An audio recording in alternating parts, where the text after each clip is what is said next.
오늘 우리에게 주시는 하나님의 말씀은 요한복음 1장 43절에서 51절 말씀입니다.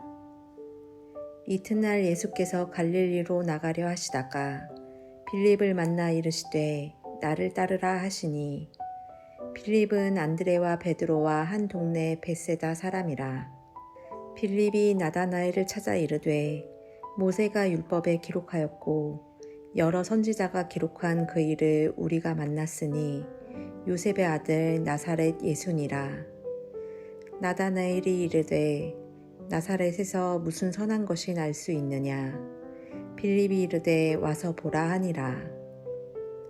예수께서 나다나엘이 자기에게 오는 것을 보시고 그를 가리켜 이르시되 보라, 이는 참으로 이스라엘 사람이라. 그 속에 간사한 것이 없도다. 나다나엘이 이르되 어떻게 나를 아시나이까? 예수께서 대답하여 이르시되 빌립이 너를 부르기 전에 내가 무화과 나무 아래에 있을 때에 보았노라. 나다나엘이 대답하되 랍비여, 당신은 하나님의 아들이시오. 당신은 이스라엘의 임금이로소이다. 예수께서 대답하여 이르시되 내가 너를 무화과 나무 아래에서 보았다 함으로 믿느냐? 이보다 더 큰 일을 보리라. 또 이르시되 진실로 진실로 너희에게 이르노니 하늘이 열리고 하나님의 사자들이 인자 위에 오르락 내리락 하는 것을 보리라 하시니라.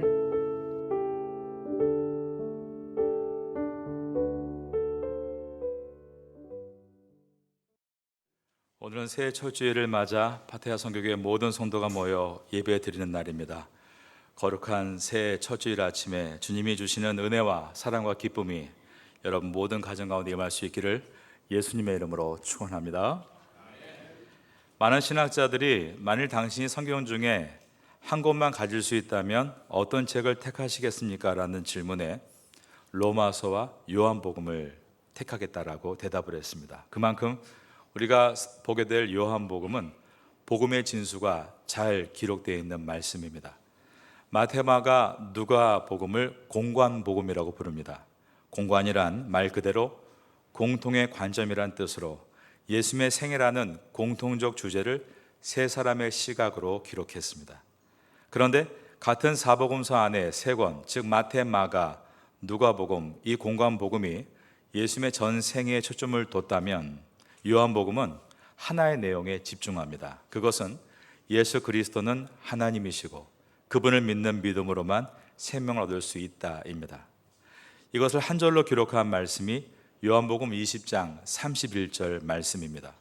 오직 이것을 기록함은 너희로 예수께서 하나님의 아들 그리스도이심을 믿게 하려 하며 또 너희로 믿고 그 이름을 힘입어 생명을 얻게 하려 함이니라. 이처럼 요한복음의 기록 목적은 예수 그리스도를 믿음으로만 생명을 얻을 수 있다는 것을 알게 하기 위해 기록된 말씀입니다. 그러므로 오늘 본문의 내용도 오직 예수 그리스도를 믿음으로만 생명을 얻을 수 있다는 요한복음의 주제와 연결되어 있다는 것을 생각해야 합니다. 이제 오늘 본문의 첫 절인 요한복음 1장 45절 말씀을 보겠습니다. 빌립이 나다나엘을 찾아 이르되 모세가 율법에 기록하였고 여러 선지자가 기록한 그 일을 우리가 만났으니 요셉의 아들 나사렛 예수니라. 예수님의 12제자 가운데 빌립과 나다나엘이 처음으로 예수님의 제자가 되는 내용을 보여줍니다. 빌립이 친구인 나다나엘에게 나사렛 예수가 우리가 기다린 메시아다라고 소개를 하고 있습니다. 나다나엘은 마태, 마가, 누가복음 그리고 사도행전에서까지 항상 바돌로메란 이름으로 소개됐습니다. 그런데 오직 요한복음에서는 그 이름을 나다나엘로 소개하는데 뜻이 God has given, 하나님께서 주셨다로서 하나님의 선물이라는 뜻입니다. 요한복음이 바돌로라는 대중화된 이름이 아니라 그가 가지고 있는 또 다른 이름, 대중화되지 않은 나다나엘이라는 이름을 사용한 이유는 어떤 메시지를 전달하기 위해서입니다. 오늘 본문에서 나다나엘이 하는 말과 예수님께서 그를 칭찬하시는 말을 들어보면 뭔가 잘 어울리지 않는 마치 동서문답 같음을 보게 됩니다. 이어지는 46절을 보겠습니다. 나다나엘이 이르되 나사렛에서 무슨 선한 것이 날 수 있느냐. 빌립이 이르되 와서 보라 하니라. 친구 빌립이 구약 성경이 예언한 바로 그 메시아가 나사렛 예수다라고 하자 나다나엘은 나사렛에서 무슨 선한 것이 날 수 있느냐라며 부정적으로 대답을 했습니다. 그런데 예수님은 이 나다나엘에게 걸어오시며 그를 향해 이 사람은 참 이스라엘 사람이다. 그 속에 간사한 것이 없다라고 하신 것입니다. 47절입니다. 예수께서 나다나엘이 자기에게 오는 것을 보시고 그를 가리켜 이르시되 보라 이는 참으로 이스라엘 사람이라 그 속에 간사한 것이 없도다. 얼핏 보면 나다나엘은 메사가 부정적인 사람인 것처럼 보이고 예수님은 그런 부정적인 나다나엘을 달래시기 위해서 오히려 더 칭찬을 하고 있는 것처럼 보이기도 합니다. 우리도 미운 사람 떡 하나 더 준다고 너무 불평의 말을 많이 하는 사람 앞에서 그래 당신 말이 맞아라고 맞장구를 쳐주고 달랠 때가 있습니다.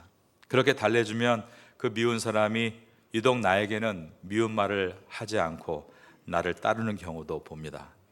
예수님께서 나다나엘에게 이는 참으로 이스라엘 사람이라 그 속에 간사한 것이 없도다라고 칭찬을 하자 나다나엘은 라비여 당신은 하나님의 아들이시요 당신은 이스라엘의 임금이로소이다라며 예수님을 높였습니다. 그러면 오늘 본문의 내용이 자신에게 안티인 사람을 잘 얼르고 달래서 내 편을 만들라는 인간관계에 대한 말씀일까요? 아닙니다. 49절에서 나다나엘이 예수님을 향해 라비여 당신은 하나님의 아들이시요 당신은 이스라엘의 임금이로소이다 라고 하는 것은 당신은 진정 메시아이십니다 라고 고백하는 것이었습니다. 이스라엘 백성의 머릿속에는 메시아 사상이 있습니다. 이 메시아 사상은 사무엘하 7장 12절에서 시작이 됐습니다. 내 소환이 차서 내 조선들과 함께 누울 때 내가 내 몸에서 날씨를 내 뒤에 세워 그 나라를 견고하게 세우리라. 그는 내 이름을 위하여 집을 건축할 것이요 나는 그의 나라와 왕위를 견고하게 하리라. 이 구절은 하나님이 나단 선지자를 통해 다윗에게 약속하신 내용으로서 다윗의 왕조가 영원히 계속되게 하시겠다라는 약속이었습니다. 하지만 솔로몬의 아들 르호보암 때 이스라엘은 둘로 갈라졌고 북이스라엘은 주전 722년에 멸망을 당하고 남유다마저 주전 586년에 멸망을 당해버리자 이때부터 유대인들은 당황하게 됩니다. 하나님의 언약은 절대로 어긋날 수 없는데 그렇다면 다윗의 왕조가 영원할 것이라는 말씀은 무슨 뜻이었을까? 여기서부터 이스라엘 사람들에게서 메시아 사상이 발전하기를 시작했습니다.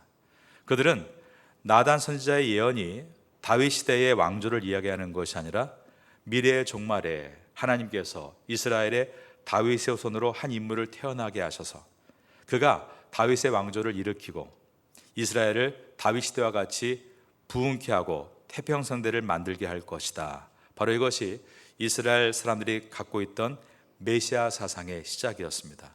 특별히 이것을 민속 메시아 사상이라고 부릅니다. 모든 유대인들은 이 민속 메시아 사상을 마치 신앙처럼 간직하고 살았습니다.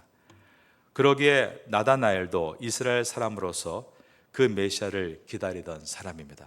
그런데 예수님께서 아까 자신이 무화과 나무 아래에서 고민하고 묵상하던 것을 내가 보았다. 헬라어로 에이도라는 단어를 사용해서 멀리 있는 것을 꿰뚫어 보듯이 예지적으로 내가 너를 보았다라고 말씀하시자 그는 이분이 우리가 기다리던 이스라엘을 태평성대로 이끌 메시아이시구나라고 생각하며 당신은 하나님의 아들이시요 당신은 이스라엘의 임금이로소이다라고 대답한 것입니다. 이 나다나엘의 고백은 사실 충분한 고백은 아닙니다. 예수님을 단순히 이스라엘 한 나라를 태평성대로 이끌 이스라엘의 임금이다는 고백이었습니다. 그러므로 예수님께서는 오늘 본문의 마지막 절인 51절에서 나다나엘의 신앙 고백이 어디를 향해야 하는지를 말씀하셨습니다. 50절과 51절입니다. 예수께서 대답하여 이르시되 내가 너를 무화과 나무 아래에서 보았다함으로 믿느냐? 이보다 더 큰 일을 보리라. 또 이르시되 진실로 진실로 너희에게 이르노니 하늘이 열리고 하나님의 사자들이 인자 위에 오르락 내리락 하는 것을 보리라 하시니라. 왜 예수님께서는 나다나엘이 온 인류의 죄를 사해 주시기 오신 메시아가 아니라 오직 이스라엘 한 나라의 번영을 위해 오신 메시아라고 잘못 알고 있는 것을 아시면서도 47절에서 이는 참 이스라엘이다. 그 마음속에 간사한 것이 없다라고 칭찬을 하신 것일까요? 우리가 이 내용을 깊게 이해하기 위해서는 창세기에 나오는 야곱에 대한 말씀을 생각해야 합니다. 야곱은 어머니 뱃속에 있을 때 형 에서와 함께 잉태됐습니다. 이란성 쌍둥이죠. 야곱은 이미 뱃속에서부터 하나님께 복을 약속받았습니다. 그리고 이 두 사람이 이 땅에 태어났을 때 형 에서는 살면서 하나님의 축복을 팥죽 한 그릇만도 못하게 여기고 세속적인 눈을 가지고 세상의 복만을 추구하며 살았습니다. 하지만 동생인 야곱은 태어나 이 땅에 살면서 항상 하나님의 축복에 시선을 두는 믿음의 눈을 가지고 살았습니다. 그러한 야곱에게 하나님은 뱃속에서부터 약속하신 대로 자연스럽게 그에게 복을 주실 계획이었습니다. 그런데 야곱이 너무 성급했던 것입니다. 그는 하나님의 축복이 얼마나 좋은 것인지를 알았지만 그것을 얻기 위해서 사용한 방법들은 너무나 간사했습니다. 노새에서 눈먼 아버지 이삭에게 장자의 축복을 얻어내기 위해 형의 옷을 입고 형의 목소리를 흉내내며 아버지를 속였습니다. 그 결과 에서가 분노해서 야곱을 죽이려고 했고 야곱은 집에서 도망쳐 어머니의 오라버니인 삼촌 라반의 집에서 20년간을 살게 됩니다. 그런데 이 라반은 야곱도 어떻게 할 수 없는 야곱 머리 위에서 노는 더 큰 사기꾼이었습니다. 그 밑에서 20년의 세월을 보내며 야곱은 간사했던 자신의 인생을 돌아보게 되었고 참된 신앙인으로 체질이 바뀌어 나가기를 시작했습니다. 예수님께서 나다나엘을 향해 그는 참 이스라엘 사람이다, 그 속에 간사한 것이 없다라고 하신 것은 야곱을 떠올리도록 하시기 위해서였습니다. 왜냐하면 야곱이 받은 새 이름이 이스라엘이었기 때문입니다. 예수님이 나다나엘을 향해서 그는 참 이스라엘 사람이다, 그 속에 간사한 것이 없도다라고 말씀하시는 것은 나다나엘뿐 아니라 그 말을 듣고 있는 모든 사람들에게 이스라엘이라는 거룩한 이름을 얻기 전에 간사하게 살았던 야곱을 떠올리게 하시기 위해서였습니다.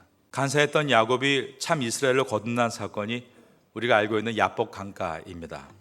야곱은 20년 동안 형 에서에게 도망쳐서 삼촌 집 라반의 집에서 살다가 이제 하나님께서 약속하신 축복, 그의 조상인 아브라함에게 주신 축복과 같이 가나안 땅에서 하나님의 복의 근원이 되기를 소망하면서 고향으로 가고 있었습니다. 그런데 형 에서가 400명의 군사를 이끌고 야곱을 맞으러 나온다는 소식을 듣게 된 것입니다. 야곱은 형의 칼날에 죽게 될 운명 앞에서 혼자 야복 강가에 남아 하나님의 천사와 씨름을 했습니다. 이 씨름은 단순히 육체적 겨루기가 아니었습니다. 나중에 하나님의 천사는 야곱의 환도뼈를 쳐서 위골되게 만드니 환도뼈가 위골됐고 주저앉게 되었습니다. 그러니까 하나님의 천사가 밤새도록 씨름을 해서 야곱과 막상막하였다는 것은 처음부터 말이 되지 않는 상황입니다.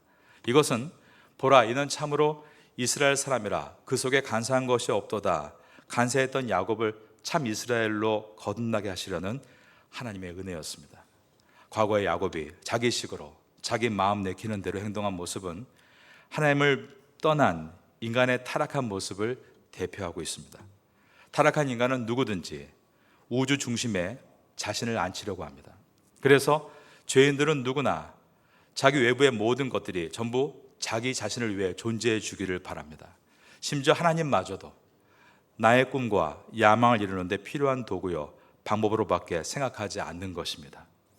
타락한 죄인들은 에덴에 쫓겨났을 때 하나님께로부터 공급되는 생명과 보호하심을 상실하게 되면서 스스로 힘을 축적해서 자신을 보호해 나가야 했습니다. 그런데 이것이 하나님의 도움 없이도 무엇이든 내 힘으로 이뤄낼 수 있다는 오만한 생각을 낳게 했습니다. 야복 강가에 서 있던 야곱은 바로 그러한 이 땅의 죄인들의 모습을 대표하고 있었습니다. 야곱이 씨름으로 하나님의 천사를 엎어뜨리려 하듯 죄인들은 하나님까지도 이기려고 하는 것입니다. 그래서 하나님의 뜻은 아랑곳하지 않고 자기의 욕심과 소원을 이루기 위해 하나님마저 힘으로 제 앞에 넘어뜨리려고 합니다. 하나님의 뜻을 여쭤보지 않고 내가 하고 싶은 일을 이루기 위해 심지어 하나님마저 굴복하겠다는 의도를 가지고 행해지는 그런 모든 일들, 교회에서도 마찬가지입니다. 내가 이것을 이루겠다, 금식 기도하겠다, 밤샘 기도하겠다, 지성이면 감천이다. 교회를 열심히 다니고 있는 사람 마음속에도 그러한 내가 원하는 것을 하겠다는 그러한 욕심과 욕망이 꿈틀대고 있는 것을 부정할 수 없는 것입니다. 좋은 대학 가게 해주세요. 좋은 직장 얻게 해주세요. 건강하게 해주세요. 목적은 없이 오직 욕심만 가득한 기도들이 지금도 이 땅을 진동하고 있습니다. 그런데 하나님은 그러한 야곱들을 외면하지 않으시고 그들이 거듭나기를 기다려 주십니다. 그래서 그들이 하나님의 삿발을 붙잡고 거친 숨을 몰아쉬며 하나님을 넘어뜨리려고 하는 그 씨름을 받아주시는 것입니다. 그러다가 마지막 순간에 은혜가 무엇인지를 가르쳐 주시기 위해 환도뼈를 치십니다. 멀쩡한 다리로도 형 에서의 공격을 디펜스하고 가나안 땅으로 들어가기 어려운데 다리를 절개 만들므로 인간의 힘으로 도저히 어쩔 수 없는 한계를 만나게 하셨습니다. 바로 그때였습니다. 야곱은 환도뼈가 위골되어 주저앉고도 하나님을 결코 놓지 않았습니다. 그는 끝까지 하나님을 붙잡고 내게 축복하지 아니하면 가게 하지 않겠나이다. 창세기 32장 26절에 기록된 말씀입니다. 이 고백은 이제는 하나님의 은혜가 아니면 나는 아무것도 아닙니다 라는 고백이었습니다.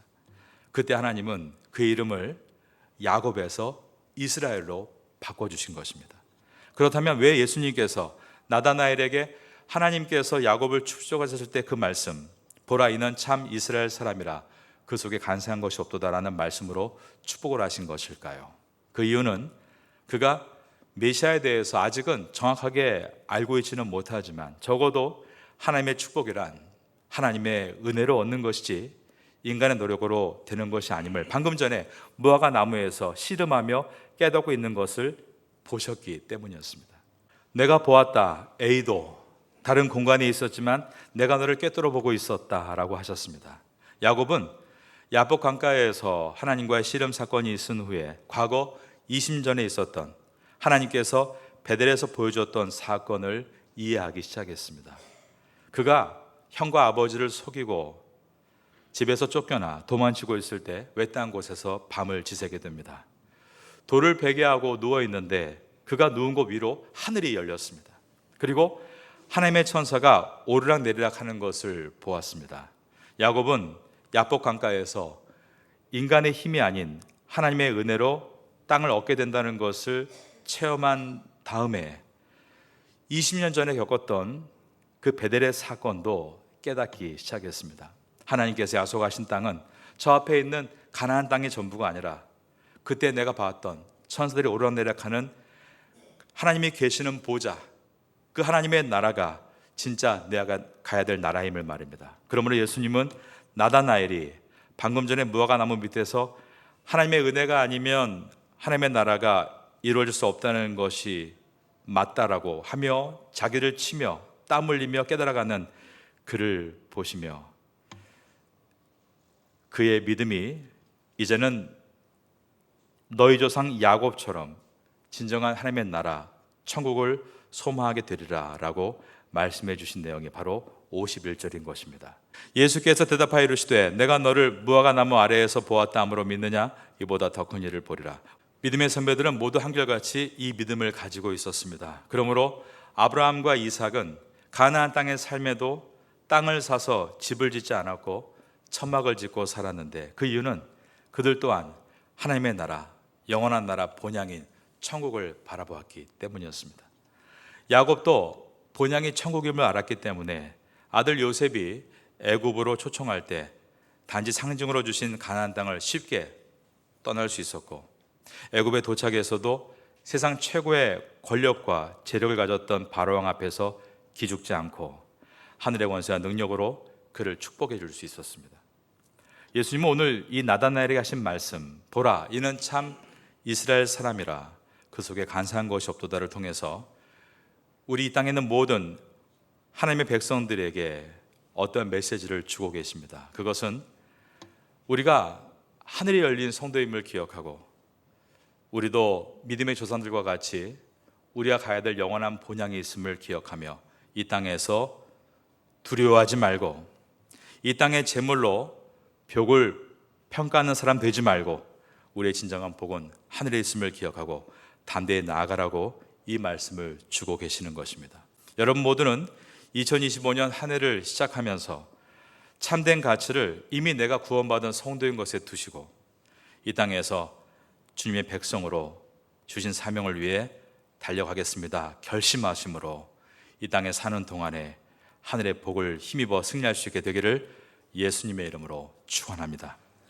예수님은 나다나엘에게 야곱의 이야기를 해주시면서 베델에서 야곱이로 하나님의 천사가 오르락내리락하는 장면에 이제는 자신을 넣으십니다. 또 이르시되 진실로 진실로 너희에게 이르노니 하늘이 열리고 하나님의 사람들이, 그 다음 보니까 인자 위에라고 되어 있습니다. 여기서 인자는 사람 인자의 아들 자로서 The Son of Man, 사람의 아들로 오신 예수 그리스도를 뜻합니다. 야곱의 머리에 하늘이 열리고 하나님의 천사가 오르락내리락하는 것을 통해 훗날 이스라엘이라는 이름을 얻었고 이스라엘 나라가 탄생한 것처럼 예수님의 머리 위에 하늘이 열리고 하나님의 천사가 오르락내리락하는 것을 보리라라는 말씀은 이제 머지않아 예수 그리스도로 인하여 탄생하는 영적인 이스라엘, 바로 하나님의 나라, 그리스도의 나라가 탄생할 것을 말씀하신 것입니다. 이것은 우리 모두가 하나님의 나라, 그 나라의 백성으로서 나다나엘과 같이 우리 모두는 그 놀라운 구원의 감격을 가지고 이 땅을 살게 될 것이다 라는 말씀입니다. 여러분, 야곱은 베델에서 하룻밤 하늘이 열리고 하나님의 천사가 오르락내리락하는 사건과 또 야복강가에서 하룻밤 하나님의 천사와 씨름하며 은혜를 얻은 사건을 통해 이 땅에 눈에 보이는 땅과 재산과 명예를 초계와 같다라고 하죠. 풀초에 티 끓게 지푸라기 같이 여겼고 어떠한 권세 앞에도 당당하게 살아나갔습니다.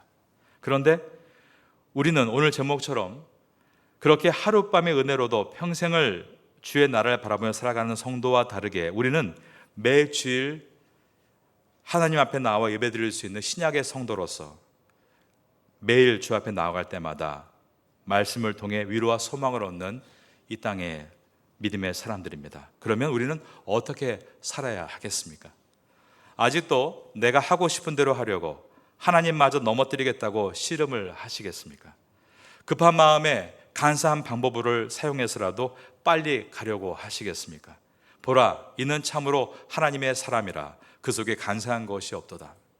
여러분은 여러분 자신만을 위해 온갖 겉모술수와 잔꾀를 부리는 야곱이 아니라 이제 하나님의 은혜를 깨달은 참 이스라엘이 되어서 하나님이 주시는 언약의 땅인 그 하늘과 새 땅을 바라보는 가운데 이 땅에서 남은 시간 동안 열심히 달려갈 수 있는 성도가 되시기를 바라겠습니다.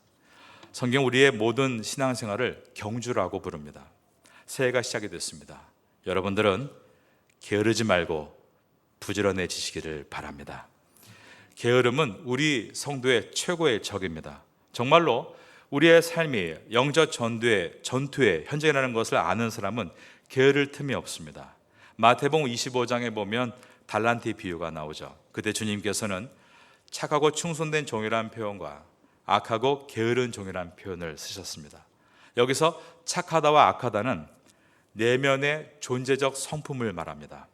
그리고 그 뒤에 충성되다와 게으르다는 그 내면의 존재적 성품에서 흘러나오는, 그래서 외적인 삶 전체를 표현한 말입니다. 그러므로 착하고 충성된 종아, 악하고 게으른 종아라는 말은 인간의 내면의 착함이 충성으로 표출된다는 것이고, 반대로 인간의 내면의 악함이 게으름으로 삶에 표출된다는 뜻입니다. 착한 자, 다른 말로 선한 자는 그 내면이 어떻습니까? 하나님 말씀에 적어도 고개를 돌리지 않고 그 말씀에 귀를 기울이고 순종의 자세를 취합니다. 그러니까 결과적으로 외적으로는 충성스럽고 부지런한 모습으로 나타나게 되는 것입니다. 그러나 악한 자, 그는 그 내면에 하나님 말씀에 대해서 언제나 무관심하고 불순종한 자세를 취합니다. 그 결과 외적으로 불충성스러운 게으른 모습으로 살게 되는 것입니다. 이 자리에 계신 여러분들은 예수님을 나의 구주로 영접한 성도이십니까? 그렇다면 이미 여러분은 참 이스라엘, 즉 성도로서의 내면적 존재의 성품이 이미 여러분 안에 있는 것입니다. 성령께서 우리 안에 계시고 우리 안에 그러한 주님의 은혜가, 내면적 성품이 들어있는 것입니다. 이 땅에서 적어도 하나님 말씀을 들을 때 고개 돌리지 말고 하나님의 은혜를 사모하고 그 말씀에 따라 나아감으로 충성을 다해서 승리하시기를 바랍니다. 일찍 주무시고 일찍 일어나셔서 성경 말씀 먼저 묵상하고 기도에 힘쓰며 직장과 일터에서 최선을 다해 일하고 가정을 간수하고 그렇게 소소한 일들로 하나님의 자녀다운 모습을 보여주십시오. 그럴 때 하나님께서 여러분에게 이 땅에서 너는 참 이스라엘이다, 너에게는 간사한 것이 없다라고 하는 놀라운 내 말씀으로 우리를 위로해 주실 줄로 믿습니다. 여러분이 혼자 말씀을 공부하고 기도하는 것이 버거우신 분들이 있다면 새벽에 나오셔서 교회와 함께 말씀을 배우십시오. 이제 내일부터 신년 특별 새벽 기도회가 시작이 되는데 우리 부모님과 자녀들이 한 마음으로 결단하고 새벽에 일어나 힘을 내서 예배드리고 열심히 하나님의 비전을 향해서 한 발 한 발 뛰어나가시면 좋겠습니다. 그러므로 2025년 한 해에 보라, 이는 참으로 이스라엘 사람이라 그 속에 간사한 것이 없도다 라는 칭찬을 예수님께 듣는 여러분 개인과 가족 될 수 있기를 우리 주 예수님의 이름으로 축원합니다.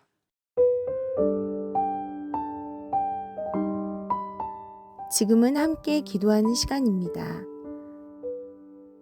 1월의 공동 기도 제목은 첫째, 신년 특별 새벽 기도회를 승리롭게 잘 마치게 하소서. 둘째, 어린아이에서 어른에 이르기까지 뜨겁게 기도하는 교회가 되게 하소서.